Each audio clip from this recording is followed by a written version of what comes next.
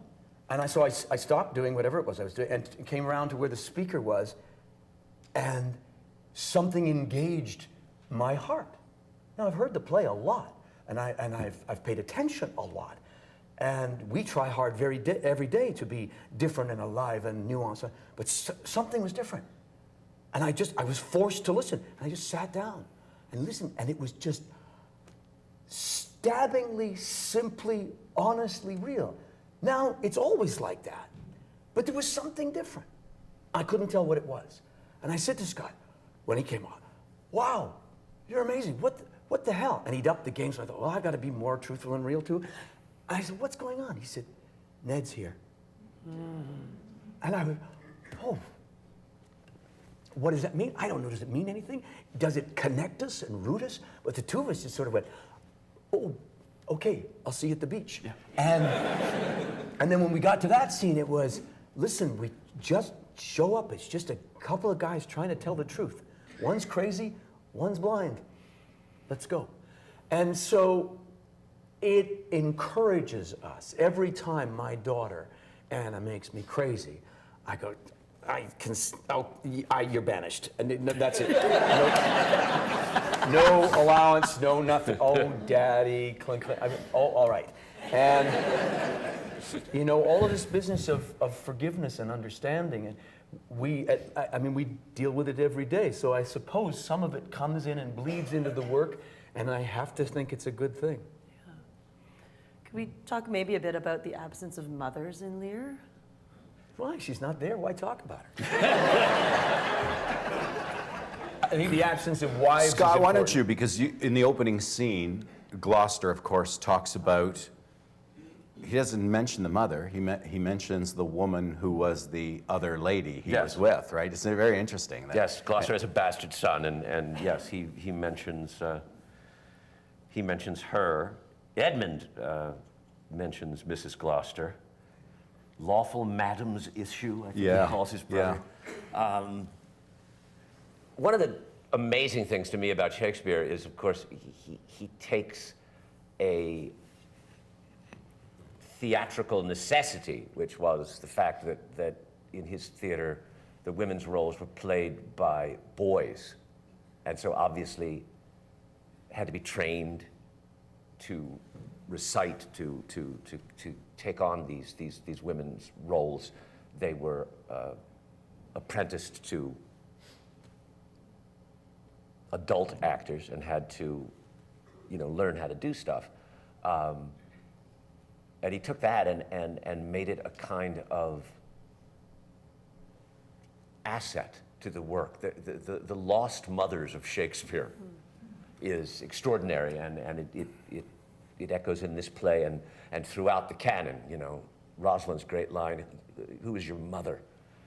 That joke line that she says to Phoebe is the great question. Where are they? Well, they don't have little boys to play all these parts. So then, if you're a genius, you make that into something riveting. And in a way, you build your whole dramaturgy around that. The separation of men and women in the play, the search for the goddess, for lack of a better word, is something that is an undercurrent to all of this man's work. If there were more mothers, there might be less tragedy. Well, I think it's safe to say that if Mrs. Lear were there, he wouldn't be able to behave that way. Women change the world, and they change men's world, and they have a very good impact and effect on the way men behave. That's why there's still civilization. No? I mean, I think it's pretty clear that Mrs. Lear would have complicated the plot terribly. Mm-hmm. Yeah, and probably moderated it, but there are the Lady M's and the Gertrudes. That's a love story too. Yeah, right? Yeah. and the Cleopatras who make things worse. But She's Egyptian. yeah. Okay. So, but yeah, I think that's true. I think that if there was a Mrs. Lear, it probably would have said, "What are you doing? Give her the third of the kingdom."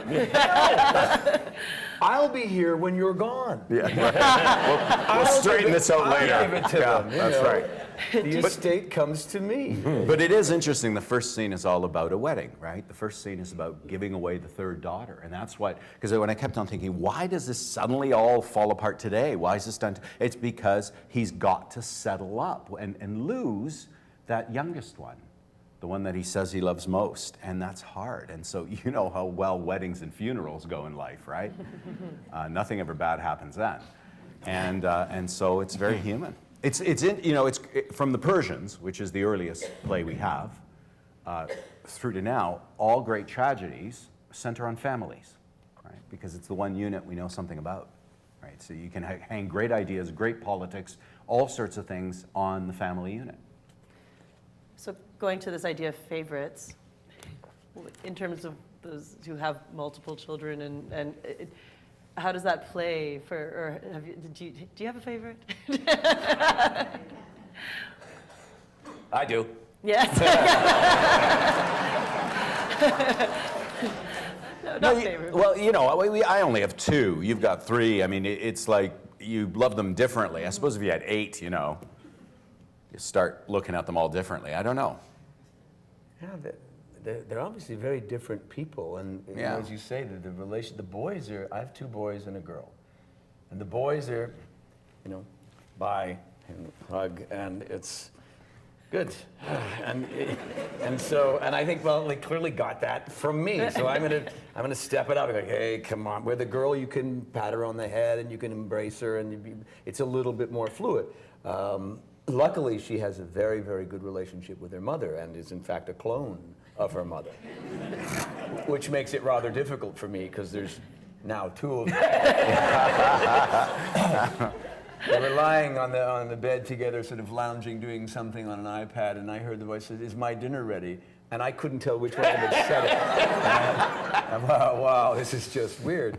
But I'm sorry.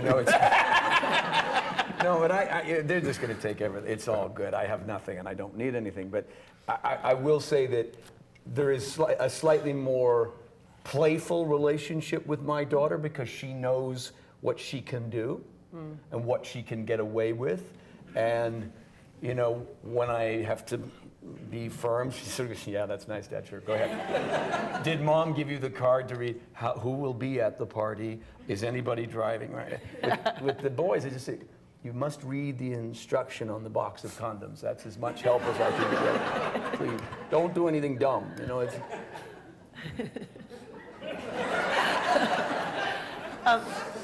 I'm curious about the idea of within Edgar and Edmund and legitimacy and the different relationship that you have in the play with Edmund versus Edgar, in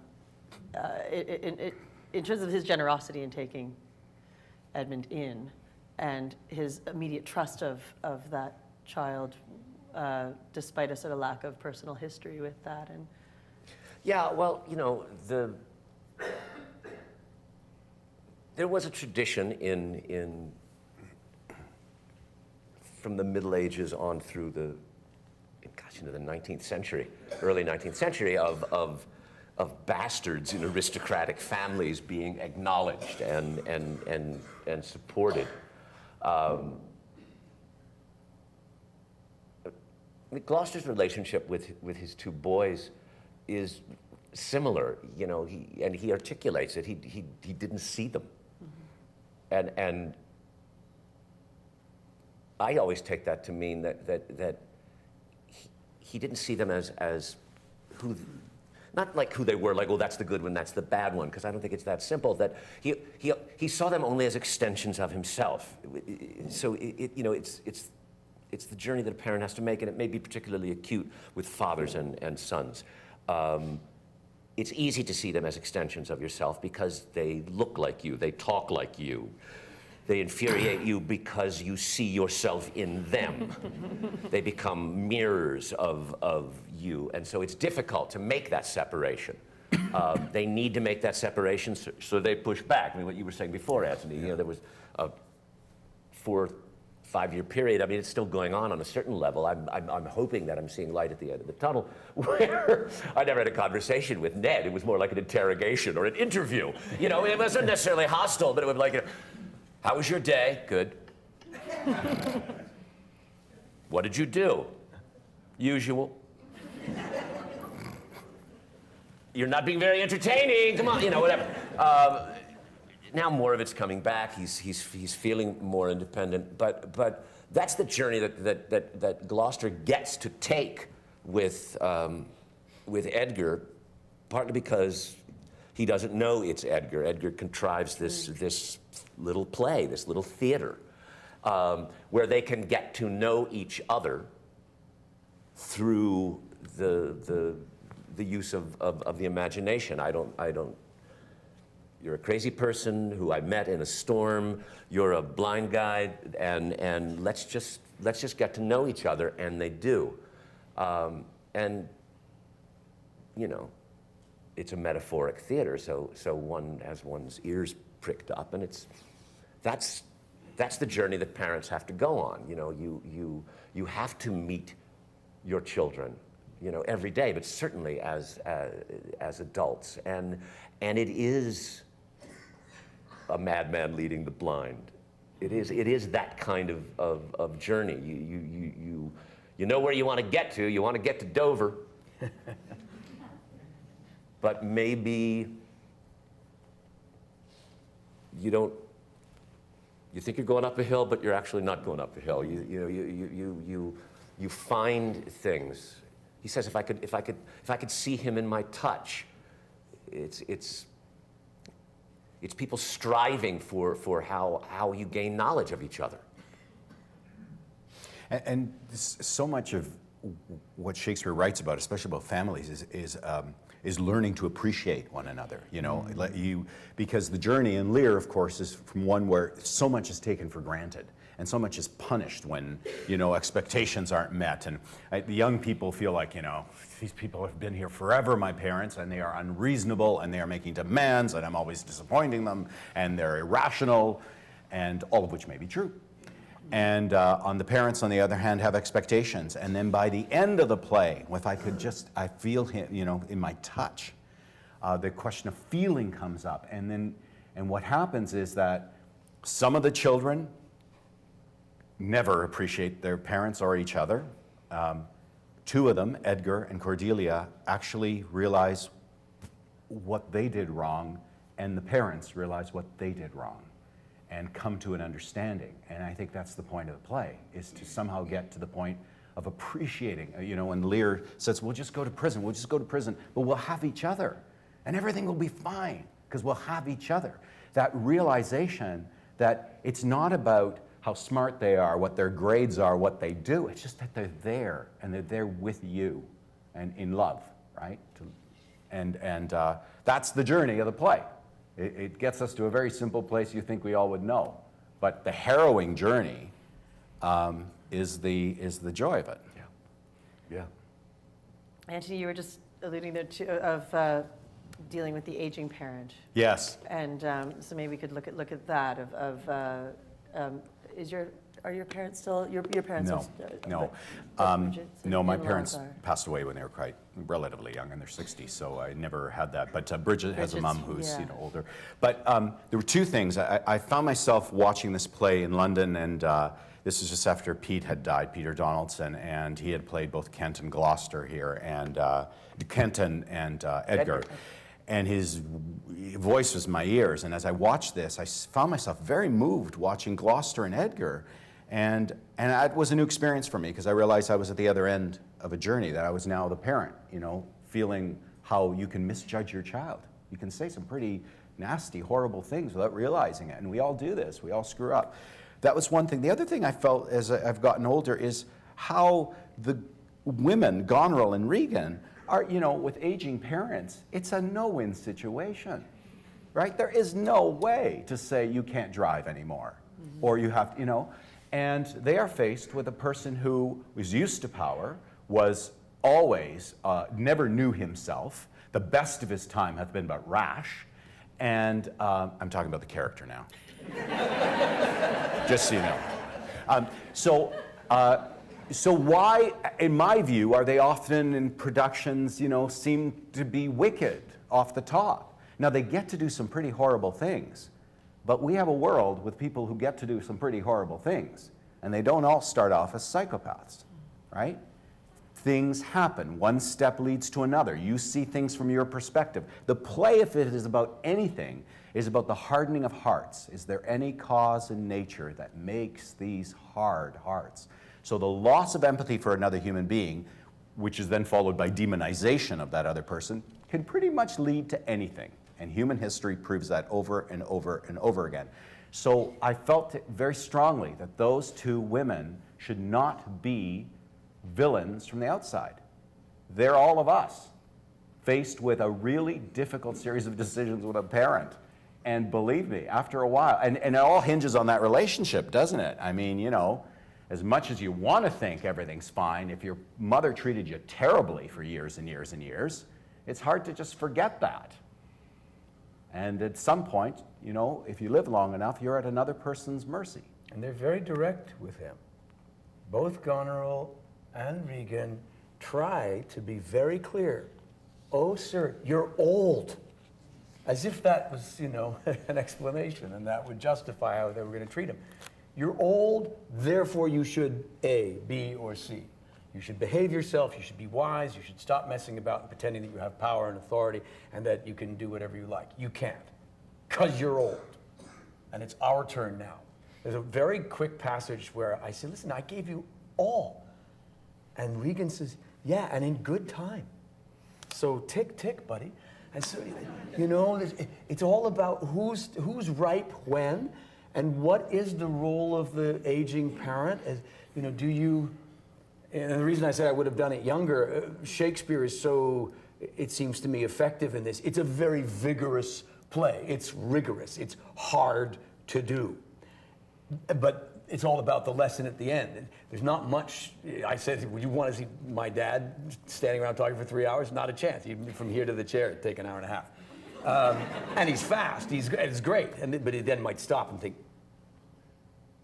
what? Oh, yeah, no, I'll write the play right then. And how old is Julie? What? And that stuff happens, and you think, okay, So Shakespeare's trying to say he isn't firing on all cylinders all the time. These girls are entirely justified. And poor Goneril, who's the one, we call her Gonnie, because she's the boy I never had. And, so obviously I treated her a bit rough. You talk about how pat her on the head. You want to go hunting? Dad, I don't like hunting. Well, you're going to go hunting. I'll show you how to do it. Well, this is how you pull a grouse apart in the field. Full John Stead kind of acting. And so then she turns into Martha Stewart, which is where she really wanted to be. And I bring 100 guys over and say, yeah, I brought a couple of cases of wine this week, great. Put on the sports channel, bring in the big TV. We're staying. Yeah. Where's the food? Yeah. Imagine. And it's just simple and real. Forget king. The only reason that he's a king is so that everyone could watch and say, okay, from the top of our world, from the you have everything, we're going to go down and take away and have nothing. So it's symbolic. He doesn't have to be a king. He's just dad. And under these circumstances, what happened? Well, real people go, you can't stay like this, Dad. You can't behave like this. Yes, I can. No, you can't. And one of the interesting things that happens is that they, addressing whether or not they're evil and bad, they're not. They're driven to do bad things because of circumstances. But Shakespeare very cleverly doesn't make them do anything to Lear. He chooses to leave Goneril's. He chooses to go to Regan's. He chooses to not stay at Regan's and go out into onto the heath. He chooses those things. He's given very few options, but on balance, he's fine. I'd rather do this. But both, and also the fool and Kent say, let's go back, knock on the door, and deal with this, and he won't go. Yeah. Mm-hmm. Yeah. So even his friends, he doesn't listen to. He's sad. Yeah, well, in a contemporary sense, It is very sad. Well, no, you don't. I mean, I'm so lucky because we get to work together doing this. But Stephen Ouimet, I look in his face every time he calls me an asshole, which he does in Shakespearean, and it's like, you're a fool. Can you make no use of nothing? And I say, no, nothing can be made out of nothing. And he just stands and he just looks and says, you're a dick. And it's really hard because you've got two choices. You got to go, yeah, you're right, I behaved really badly. I'm going to apologize for that. I'm going to try and be better. But he doesn't. And so the friends keep hammering at him, and the fool keeps not cheering him up, if telling him the truth is going to cheer anybody up, but to bring him by some kind of exorcism to a better understanding of himself. Scary. The world has a lot of kids who aren't talking to parents, and parents aren't talking to kids. And this isn't to judge. It's just to say that isn't the case is not true. So it's pretty, there's a lot of hurt out there, and there are a lot of people who can't say I'm sorry. Yeah. In terms of, I know it's one of the things that I found really moving in your production was for Goneril and Regan, and I don't know if it's my own age too, but of just when you're an adult looking at your parents, and by many self-help people, they would say that Goneril and Regan are just setting their boundaries, and that's actually a positive thing. But at the same time, I'll look around. They did pluck out my eyes, so fair. issue with that, but never mind. But if you look at the way the play is layered, Goneril is the one who comes up with that idea. It's not Regan's idea. And where did Goneril get it? After I tell her that she should have her womb ripped out. Yeah. And some other horrible things, I say, you know what? If you behave like this, I'm going to just rip my eyes out. Interesting, eh? And then also you say, flay out thy eyes. Flay thy wolfish visage. But I keep talking about pluck out these eyes. My old, fond, stupid eyes that looked at you and saw and didn't see the truth of you. That's right. And Antoni was saying it's a wedding at the beginning, but again, these first 60 lines hurtling towards disaster, all he talks about is how much he wants to be a granddad. Here's your third. It's for your children. And this is your third. It's for your grandkids and your kids and their kids and their kids. This is the Lear legacy. There's going to be a big statue of me and how fabulous the family tree was. And of course, I'm Edgar's godfather. Right? So we're all intimately connected, and we've forgiven I know, that tramp you and brought that's home. a very human thing, too. It's connecting material with love, right? The whole play, the fact that math is so big in the play is because it's about stuff. and you can count stuff, and you can divide it, and all the additions of a king, and so we begin to equate the material with the emotional in this play. And so how do you express your love? You divide up the kingdom. You give everybody something. And as Lear spends a good portion of the beginning of the play wondering, what happened? I was just being nice. I was just giving things away, right? And so many of our problems are caused in life because, we value stuff over people. We can watch the stuff, we can count the stuff, we know who got more, who got less. It's about governing, too. Governing yourself, as well as governing a world or a civilization, a society. And how do we do it? A lot of those questions are asked, but not necessarily answered. In terms of some of those ideas of your willingness to pass on that torch, or the next generation's ability to govern as you think it should be done versus as they think it should be done, can we talk a little bit about the idea of betrayal, and either within the play or within our own society in terms of, I find the production very resonant today in terms of fearful of that generation that would be, like Honorable Regan, where you have these boundaries that just aren't communal. Well, Shakespeare wouldn't call it betrayal, but the word ingratitude comes up again and again and again. And reminds me of that story of John A. MacDonald, who, talking about making senators, he said, every time I make a senator, I make 20 enemies and one ingrate. A tradition that continues.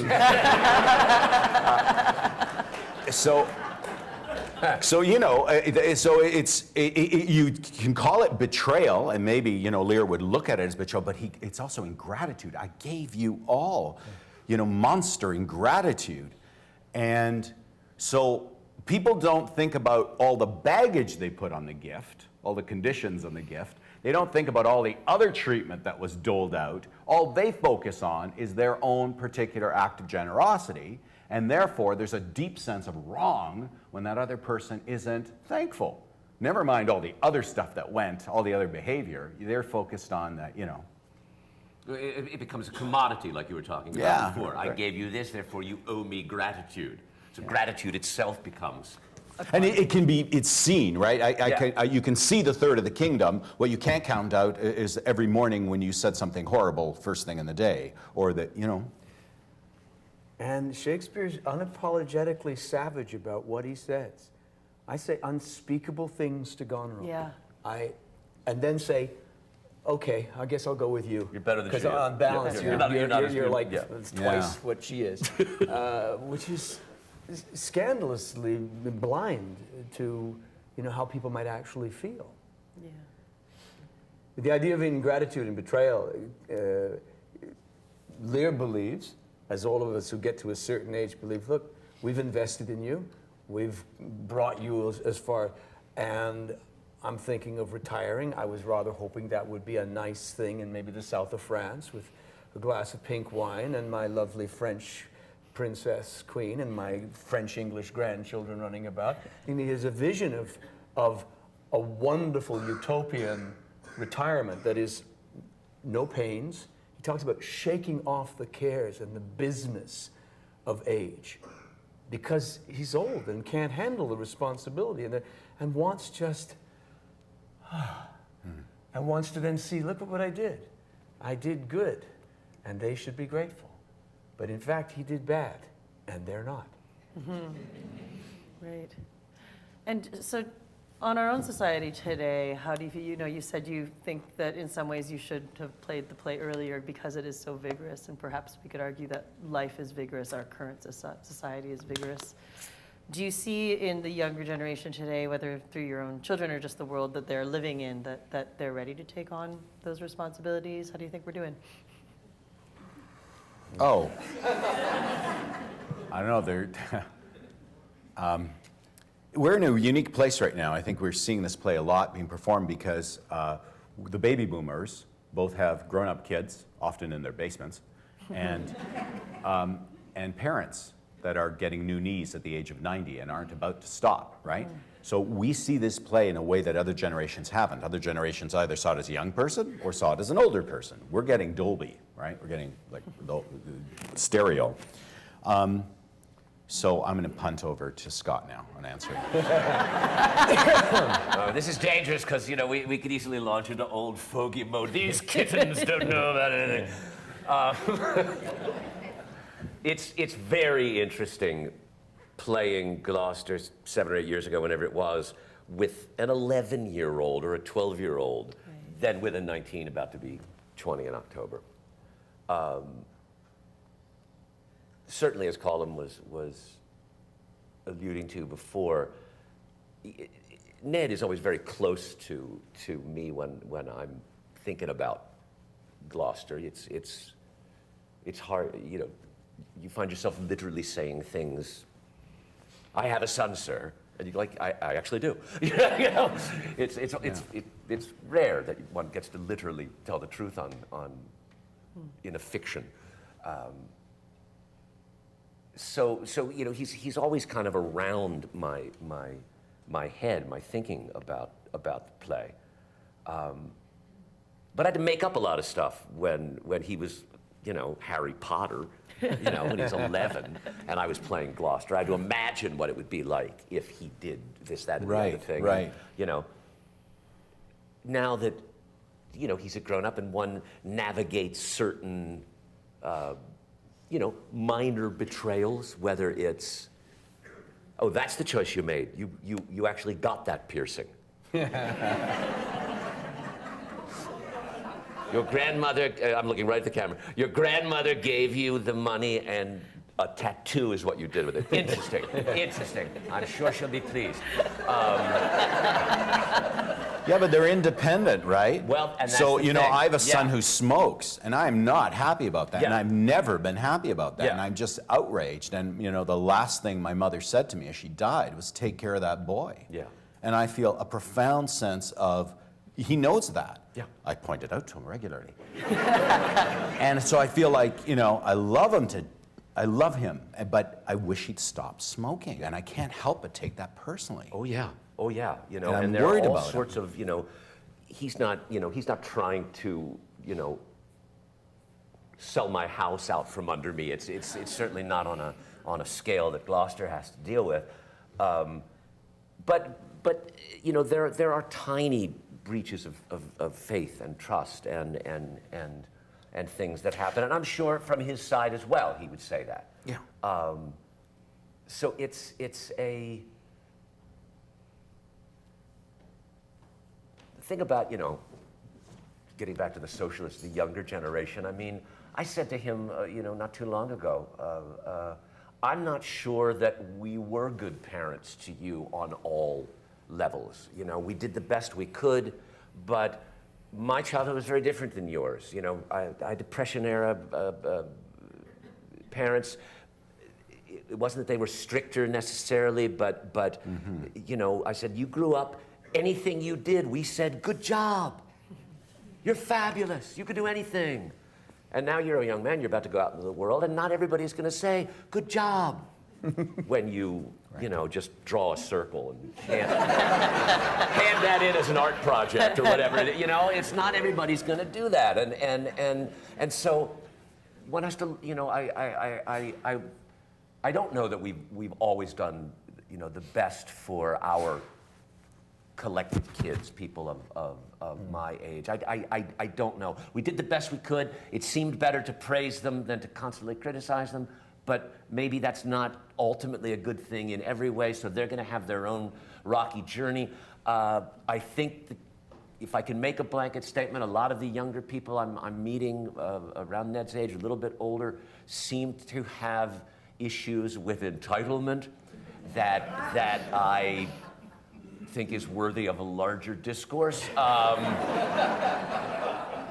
You know, if I can pick up. So this idea, this plot, this subplot, where Gloucester has a son who is accused of, and Gloucester believes, wants to kill him to take his money.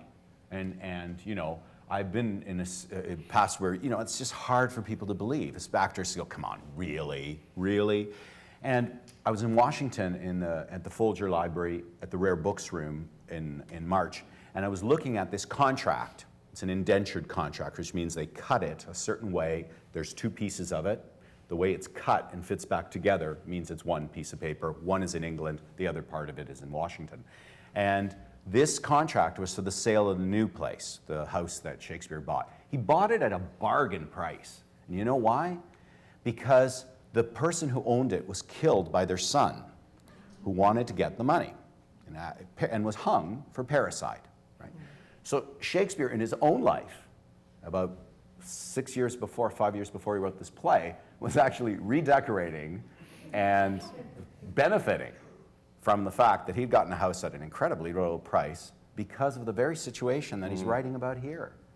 So, you know, we try to pretend this stuff is abstracted, and we never watch the news and some young rich kid has done something horrible, some entitled young rich kid has done something horrible.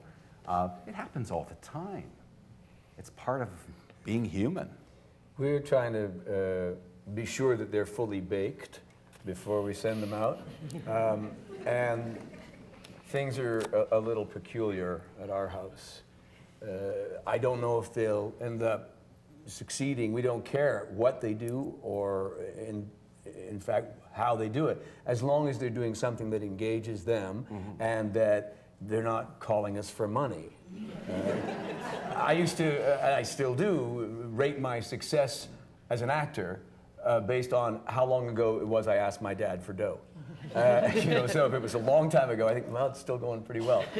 He's there. He says, no, I'm always here for you. But I said, Dad, so far it's so good. So you should stop now, Colm. Yeah. But the bottom line is that with ours, we don't have a single artist yet. In the family. Yet. Jack's an editor and does movie things, and he's doing what he went to school for and loving it. And we just became grand dog parents. And we bought our grand dog a basket for the bicycle so he can go down through Toronto. His name, oddly enough, they only got him a few weeks ago, is Edgar. And he's this big. All the kids are allergic. They go, oh, when is Jack coming with the dog? And so Jack and his girlfriend moved in together and then got a dog. So you imagine we're all going, okay, it's only a matter of time before we really are grandparents. But with the little ones, we're thinking, we can't, in all conscience, tell you that the life of an artist is a good idea, but we're pushing you to be capable of anything so that you can go out and take over the world. Anna said something extraordinary the other day that just knocked me sideways. She said, I'm so ready to be finished high school. And she's finishing up a very successful year. She's got athletic and academic scholarships to U of T. She's going to life science. She's going to be on the varsity volleyball team. She's a wonderful kid. She said, I'm so looking forward to changing my mind. I said, what are you talking about? She said, I've been doing all this stuff, you know, band and choir and sing and and this and calculus and chemistry, and this is all so that I can come out and go, I can do anything. I'm really looking forward to that moment. And I thought, oh, you're going to change your mind? And she said, so then she added, and I knew she was still just a kid. She said, yeah, and in love, too. I said, oh, no. She said, I'd like lots. Oh, please, no. Take your time. Maybe she'll meet a nice boy like Dad. No. My problem is she'll meet lots of nice boys. And she has an appetite for nice boys. Mercifully, she has rather high standards, so they're all about 6'2", jacked, fit, and really smart and funny. And I was really in trouble the other day. One guy came over, and he cooked. That was my ace. You know, I do all the cooking at home. I think it's going to be tough to beat this. Ouch. This guy came up with greens from his own garden. You are toast. No. You are toast. I said to my You're wife, done. come home. We're in trouble.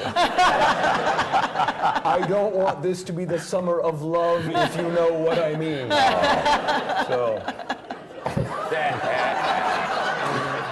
Not even your knife collection helped you there. Not at all. Because he knew how to use how it. to use one. Oh no! It's all bad. Any final thoughts on this Father's Day of ruminations to perhaps your father or to your children in terms of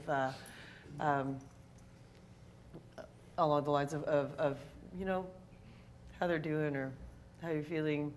I'll start off because I just saw Ned a couple of days ago. He came in, he saw some plays. His mom's off doing a play, so it was just us boys, and we had a great time. I was telling Colm and Antoni, he saw Lear, it blew him away, and he was there by himself. He wasn't even with friends. It's got a single ticket, so it was just his experience. He said, I was just like totally in my head with the show. So I just bawled the entire second act. I loved this, I loved that, so great. And we sat on the porch till 2 a.m, talking about the play, and of course, because it's a great play, what that kind of led us to. And it was the best Father's Day present that I could have asked for, which was a couple of hours alone talking about important stuff with my son. Was great.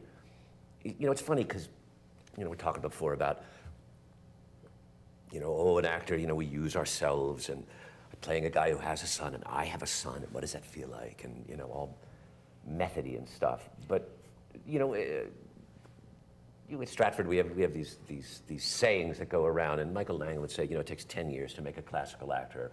Michael Mawson, our first director of the conservatory, when asked, when can you pause in Shakespeare?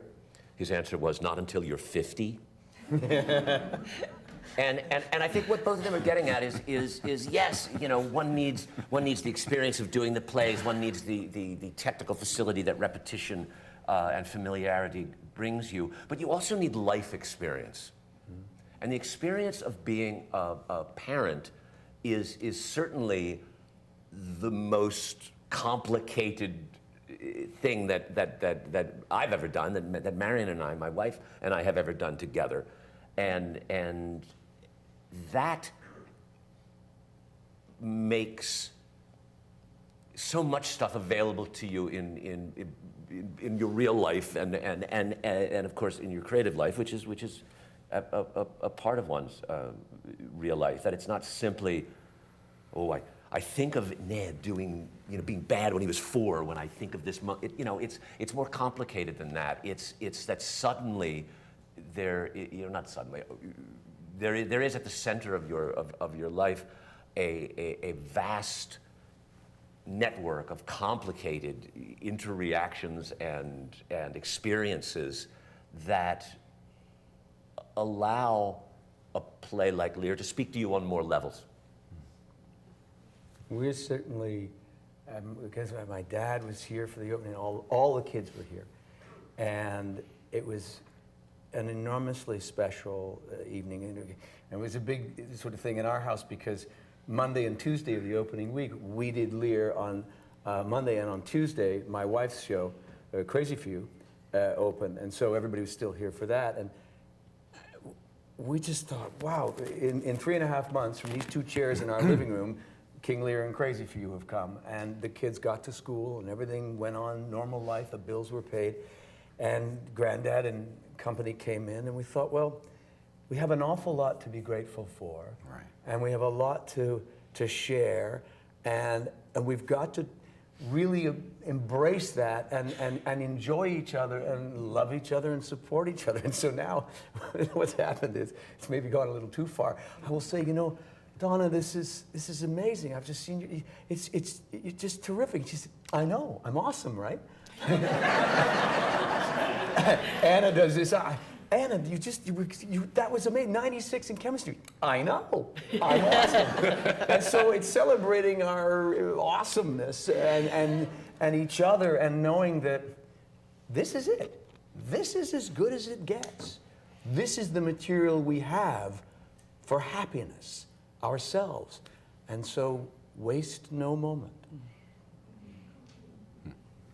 So, building on that, at the end of the play, after this horrific journey where everything is destroyed, and because he's a king as well as a father, it symbolizes the state, right? The whole world falls apart. Edgar says, you know, that we should speak what we feel, not what we ought to say. And in a way, that sounds, you know, very simple at the end of this long, horrible journey, but it's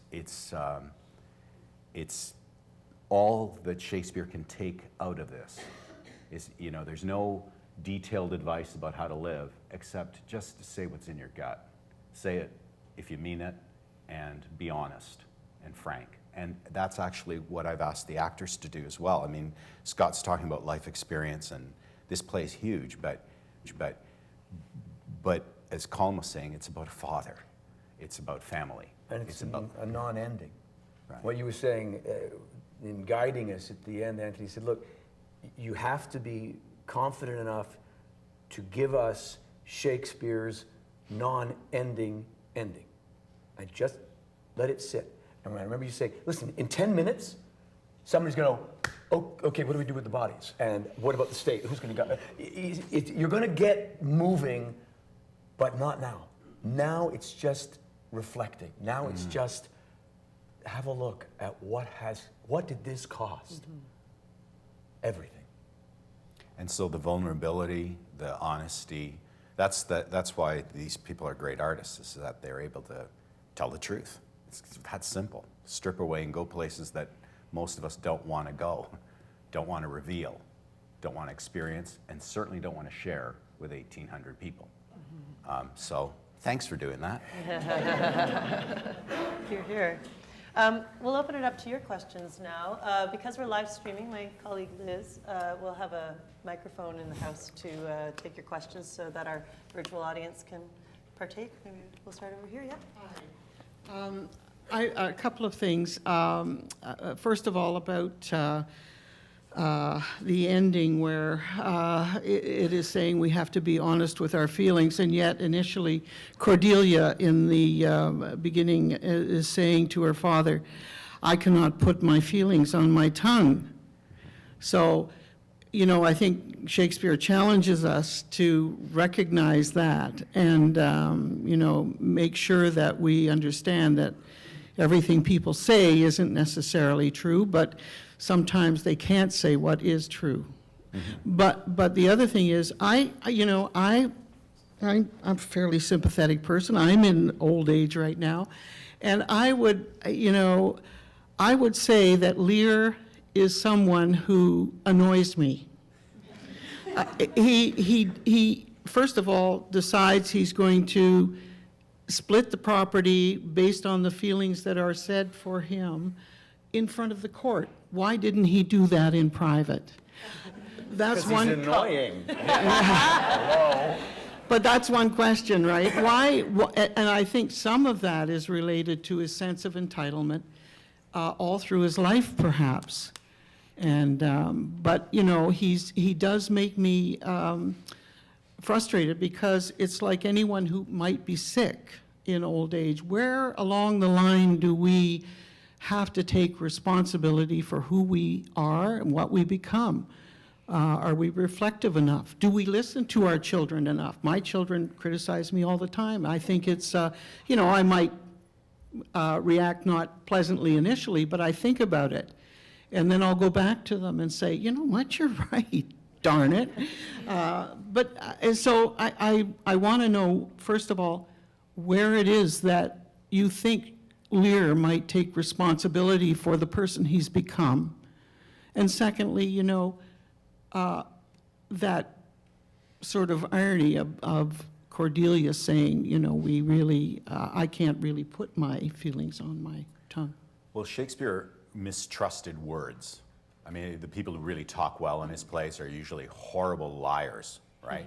Or complicated individuals. So he words me, girls, says Cleopatra. He words me. So talkers are no good doers. I mean, it just comes up again and again and again. So it's not so much that he has faith in what people say. What he's saying is, next time you speak, could you mean it? So that's the entire prescription. And it's not to say it's easy to speak, and it's not to say that people can, but words are, I think in Shakespeare's cosmology, used more for ill than for good. which is interesting from a playwright. He mistrusts the very materials he uses, right? And then in terms of the annoying part, yeah, it takes a certain amount of ego to divide up a country, especially at a time when, remember, James made Britain, right, made the UK. It was England beforehand that joined Scotland, so it became united. There would have been examples of this. Diocletian, of course, divided up the empire, right, in a famous example, and then they begged him to come back when civil war ensued, and he basically said no. He retired. He's the one example of a retiring emperor who retired and wasn't killed and divided up the kingdom. And he said, you know, I just love these cabbages. I can't leave my garden. So, and then Spain would have been divided up around 1555 successfully between the Habsburgs, the Austrian Habsburgs, and Spain. So there would have been examples, and they would not have been disastrous. But your point remains, which is it takes a hell of a lot of ego to divide up a country for personal benefit, especially on the question of who loves me most. Don't you think? Mm-hmm. Absolutely, but he's king. Been king for a long time. Very successful king. You know, that much is clear. He's got a lot of guys around him who are clearly, Shakespeare shows us good guys. Kent, Gloucester, who's supportive, you know, he vacillates a little bit here and there. Cordelia, who does actually love him, the fool. There is a lot of loyalty out there, and not just from people who've got jobs from him. So the place is run pretty well, but we start the play at the crisis moment. The moment he's going to have to give up the cherished littlest one, and so that he knows, I will never be the same again, because she's going. It's not that, you know, he loves her best, loves her only. He doesn't say only, just best, because he's had time with her. The others have been married, they've been away, and they have their own fiefdoms to be looking after, right? So he doesn't have an intimate day-to-day. He's had her on site with France and Burgundy and people lining up from all over the world to take her. So it marks a real transition for him. And yes, he's clinging on to what he remembers of himself. And yes, he is deeply annoying. I mean, one of the things we tried to embrace was how savage he is. And his language, interestingly enough, is rare in the play. The only two people who speak like Lear are Lear and Kent, which is why he recognizes him, even when he's in disguise, as a person he'd like to be with. They swear the same. They use a rather older style of speech, if you look at it closely. But out of his mouth comes degenerate bastard, detested kite, you know, derogate body. He just chews up and spits people out. Now, if you're being a king and a soldier, that works really well, right? So he can't change his spots. He does. Then when he does, it's when I get to the beach, and I say to Gloucester and to Edgar, they lied to me. They told me things that weren't true about who I am. I'm actually nobody. And anytime anybody tries to make him a king after that, he goes, no, please, don't make fun of me. No, it's okay. I don't have a kingdom. I don't have this. And he has to become mad to get there. That's how strong his worldview is, his view of himself, is that he can't pick up the phone, as you're suggesting, and saying, you know what, you have a point.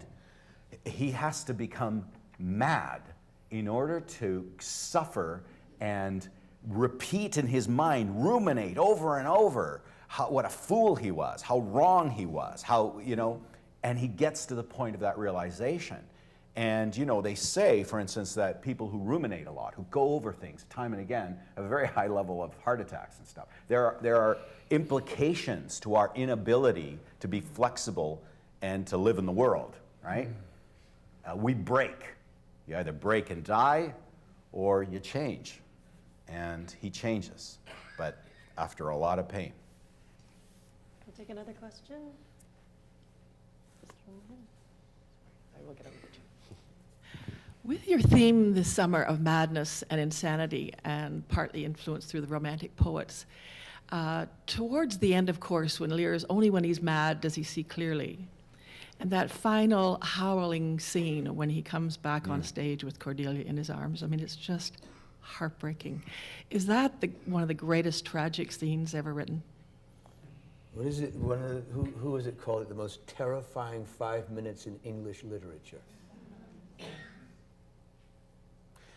Yes, and I think it's why for 130 years, when the play was performed, Cordelia didn't die. she married Edgar. And that's the way it would have been known for all those years, because it was so horrible. And the reason they did that is because they felt that Shakespeare had veered away from the classical antiquities. And the rules were, you don't die unless you deserve to die in a tragedy, right? You do bad things, you die, right? Cordelia didn't do anything bad, or at least not bad enough to deserve to die. So they felt like that must be wrong. It's got to be wrong. And they wanted to avoid that last scene because it's so horrible.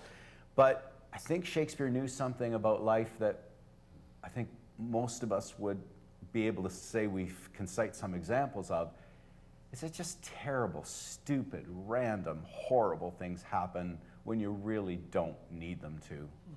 Right? Our sorrows come not as single spies, but in battalions, right? And the senselessness of Cordelia's death at that moment is absolutely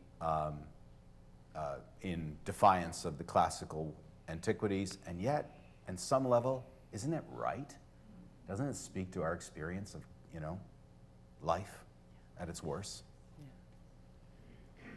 Any questions up here? Yes, there's one up there. Way up the top. Run.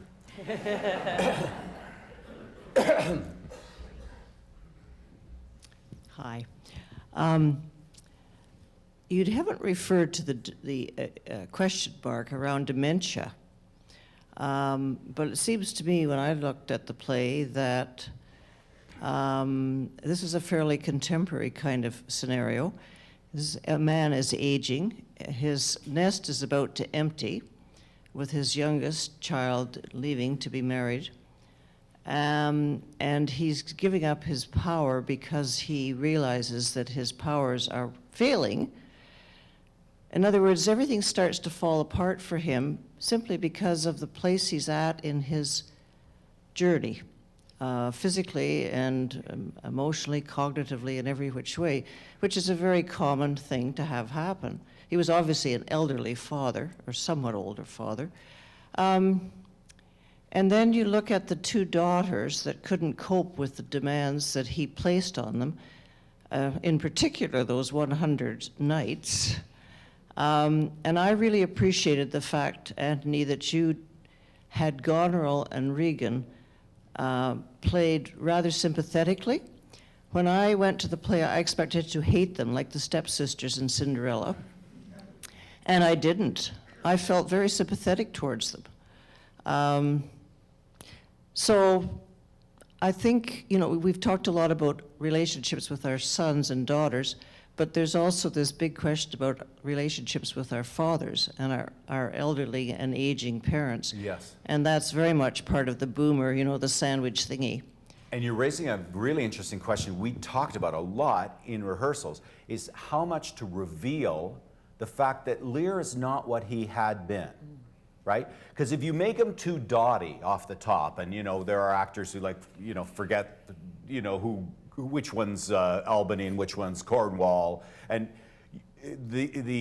what happens then is that you make it about only about dementia, as opposed to a person who has been rash and never knew himself, and now the choleric years, his old age is making it leads, the role of the dementia is to do what aging does to all of us, right? It's all good until it's not. And then it starts being not, and you're not quite, and then you see him being who he was, but much worse, and beginning to lose it. Because it's not, so you're right, it's there, it adds to the, and we had to ask, how much do you show it? Because it's not an Alzheimer's story. It's not a situation, it's not early onset. He actually gets clear-headed after madness, not less.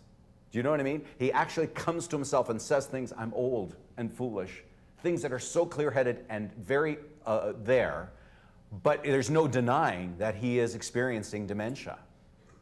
So, and then there's always a thing in a tragedy is, how much of a sad, pathetic story do you want to make it? And how much do you want to make it terrifying and tragic? So that's also the dynamic. So talk to us, because there are moments in that first scene where you reveal the fact that he's a bit lost. Yeah, I agree with your assessment of it. He is exactly at that place where this transition is about to happen, and I think he's encouraged. I saw it as the south of France, as a great place to transition, with sunshine and grandchildren. But of course it comes with weakness and decay. I mean, that's what Kent says. From the moment you're distressed and decaying steps, it's just like, it's all sad and horrible. But I was very concerned not to have one particular thing wrong with him. You know, I'd seen interpretations recently that were very effective, but it only answers part of the play, right? If you say, well, he's got this, or he's got that. And Shakespeare, in my experience, is someone who will throw a lot of stuff up, and at your peril, you try to make connections and links, lines like that. It's just trust him. Play this, then play that, then play this, then play that. Don't try to draw a connecting arc of the character through all that. Just do what he says. And then when it crosses the footlights, you will put it together in the way that he intends. So I trust that. The other thing is the idea of a younger or older Lear. It's really interesting how we see the world through the lens that we're particularly in at the time we're in it, right? So, you know, it was written for a 36-year-old.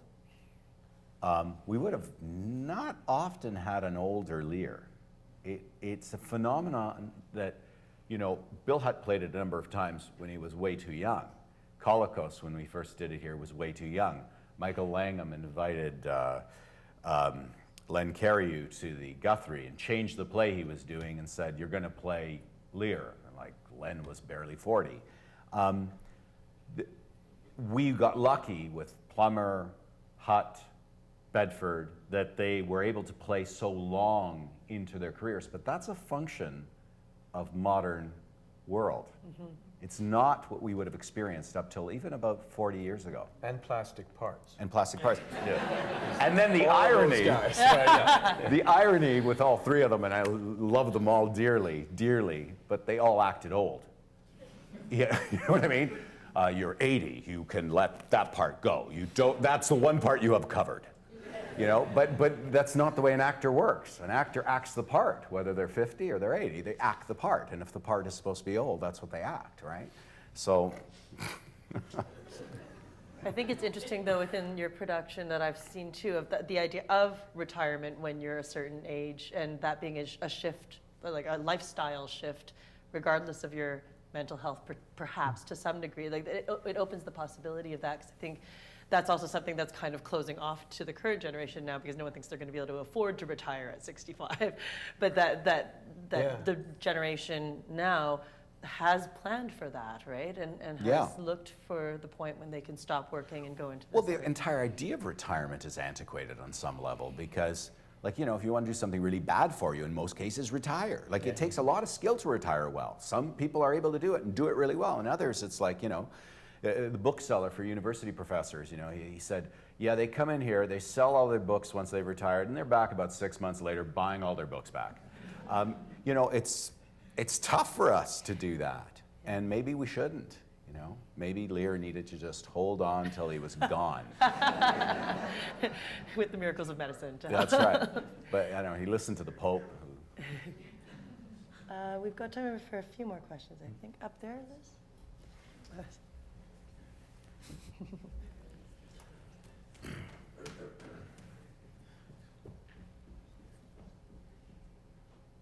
I'm going to ask the three of you to walk in Shakespeare's shoes for one moment. You can act it or you can be honest with it. What would Shakespeare have had to say? What would he have said after attending the play on opening night? You're awesome. You guys are awesome. Wow. I think he would have said, Antony, where's my royalty? Yeah.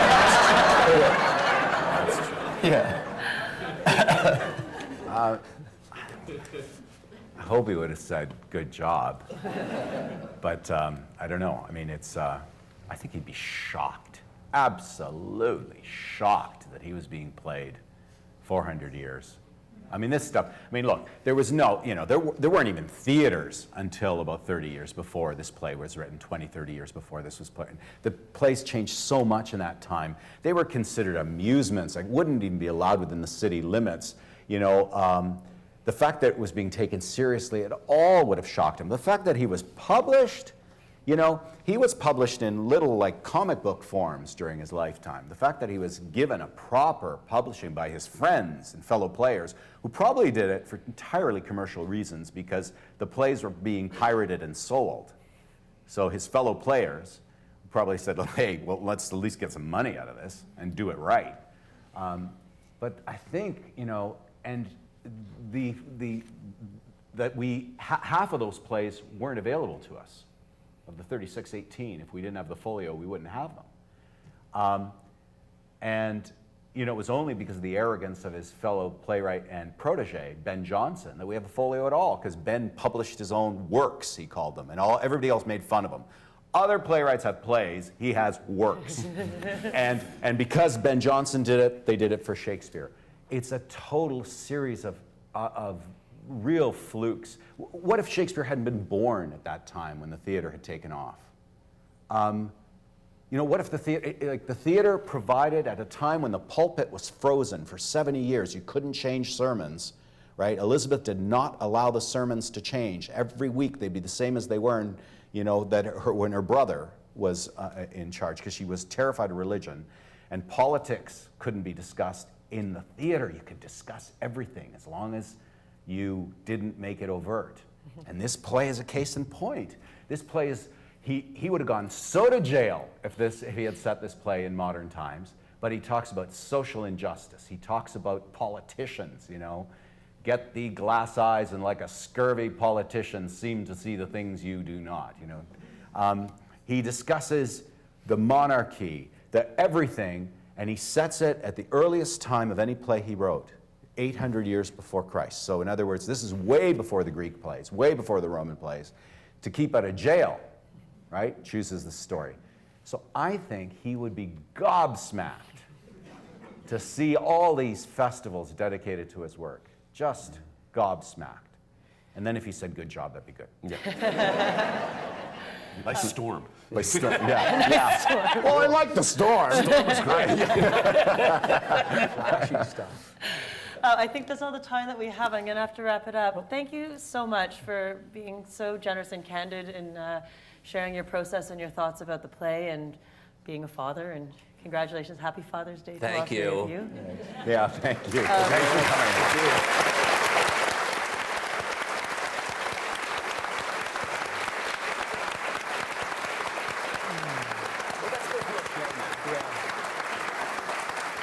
Thanks for doing this.